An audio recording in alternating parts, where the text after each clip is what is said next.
প্ৰথমে মই সংগীতাই আপোনালোক সকলোকে আনটা নতুন ভিডিঅ'লৈ স্বাগতম জনালোঁ। আজি আপোনালোকৰ কাৰণে একেবাৰে সহজ ছাগলী মাংসৰ ৰেচিপি এটা লৈ আহিছোঁ।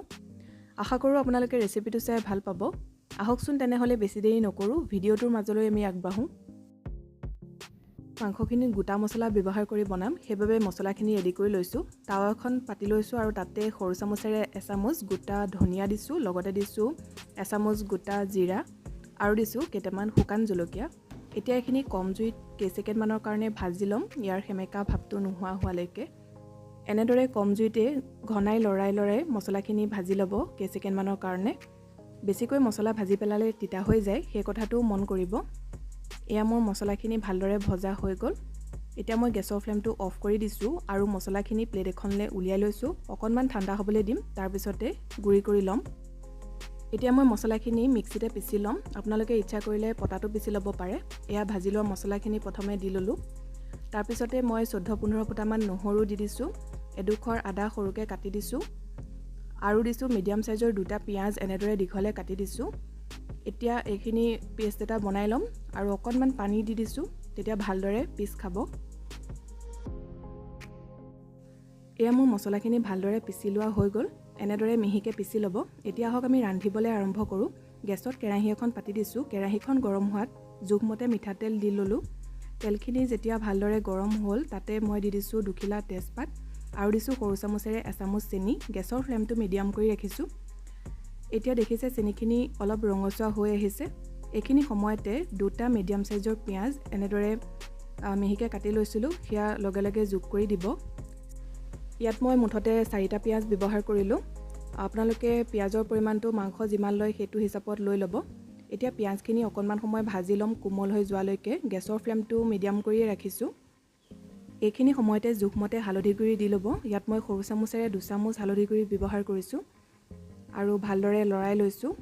তাৰপিছতে যিখিনি মছলা পিচি ৰাখিছিলোঁ সেই মছলাখিনি যোগ কৰি দিছোঁ। মছলা যোগ কৰোঁতে গেছৰ ফ্লেমটো কমাই ৰাখিব আৰু ঘনাই এনেকৈ লৰাই দিব।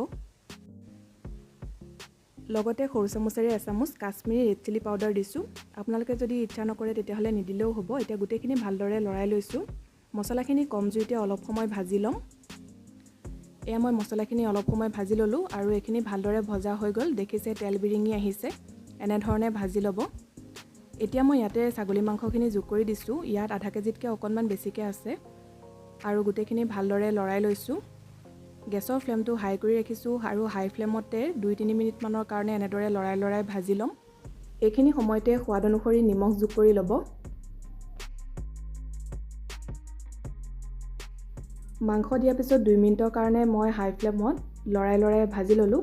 এতিয়া ঢাকনিখন লগাই দিছোঁ আৰু গেছৰ ফ্লেমটো অলপ কমাই দিছোঁ। কম জুইতে মাংসখিনি ভাজি থাকিম প্ৰায় 15 মিনিটমান আৰু মাজে মাজে লৰাই থাকিব। অলপ সময় মাংসখিনি ভাজি লোৱাৰ পিছত ইয়াত মই অমিতা আৰু আলু যোগ কৰিছোঁ। ইয়াত মই এফাল অমিতা এনেদৰে টুকুৰা কৰি লৈছিলোঁ, লগতে 2টা আলু অলপ ডাঙৰকৈ টুকুৰা কৰি লৈছোঁ আৰু লৈছোঁ 3টা জলকীয়া। জলকীয়াৰ পৰিমাণটো আপোনালোকে নিজৰ জোখত দি ল'ব। যিহেতু আমি শুকান জলকীয়াও দিছিলোঁ, গতিকে অলপ জ্বলাও হয়। যদি জ্বলা কমকৈ খায় তেতিয়াহ'লে কেঁচা জলকীয়াৰ পৰিমাণটো কমাই দিব। এতিয়া গোটেইখিনি ভালদৰে লৰাই লৈছোঁ। ছাগলী মাংসত অকণমান অমিতা দিলে খাবলৈ ভাল লাগে আৰু লগতে সোনকালেও সিজি উঠে। এনেদৰে মাংসখিনি অকণমান সময় ভাজি ল'ম, ঢাকন লগাই আৰু মাজে মাজে লৰাই থাকিব।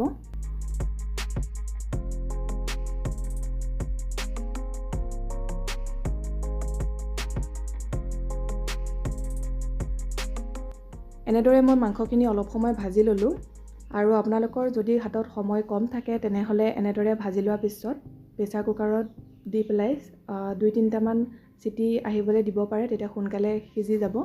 কিন্তু মই কেৰাহীতে সিজাম, গতিকে এতিয়া মই পানী যোগ কৰি দিছোঁ অলপ, পিছত প্ৰয়োজন হ'লে আকৌ দি ল'ম। এতিয়া ঢাকনিখন লগাই দিছোঁ আৰু গেছৰ ফ্লেমটো ল' মিডিয়াম কৰি ৰাখিছোঁ। এনেদৰে মাংসখিনি এতিয়া সিজাই ল'ম আৰু মাজে মাজে লৰাই থাকিব।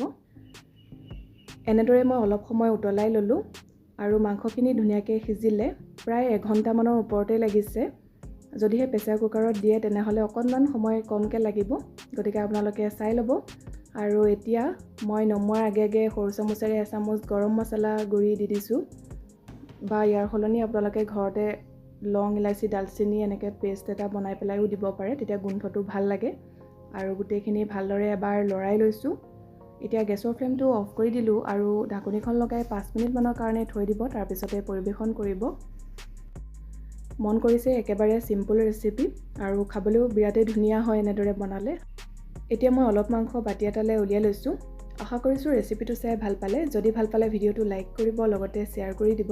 আৰু যিসকলে চেনেলটো এতিয়ালৈকে ছাবস্ক্ৰাইব কৰা নাই, ছাবস্ক্ৰাইব কৰি ল'ব। কাষতে থকা বেল আইকনটো প্ৰেছ কৰি অল কৰি ৰাখিব, তেতিয়া আহিবলগীয়া ভিডিঅ'ৰ ন'টিফিকেশ্যনবিলাক আপুনি পাই থাকিব। আকৌ লগ পাম নতুন ৰেচিপিৰ সৈতে। ভিডিঅ'টো চোৱাৰ কাৰণে বহুত বহুত ধন্যবাদ।